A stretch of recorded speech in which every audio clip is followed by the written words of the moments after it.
In other words, we need to be gritty about getting our kids grittier.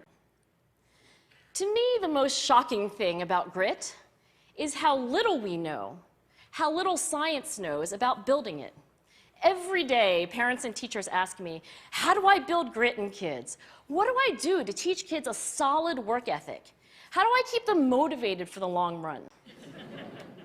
What I do know is that talent doesn't make you gritty. Our data show very clearly that there are many talented individuals who simply do not follow through on their commitments. In fact, in our data, grit is usually unrelated or even inversely related to measures of talent.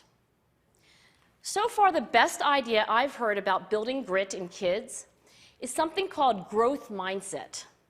This is an idea developed at Stanford University by Carol Dweck, and it is the belief that the ability to learn is not fixed, that it can change with your effort. Dweck has shown that when kids read and learn about the brain and how it changes and grows in response to challenge, they're much more likely to persevere when they fail because they don't believe that failure is a permanent condition.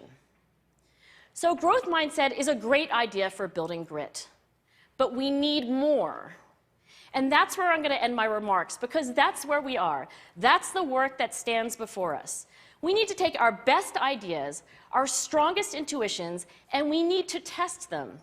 We need to measure whether we've been successful, and we have to be willing to fail, to be wrong, to start over again with lessons learned.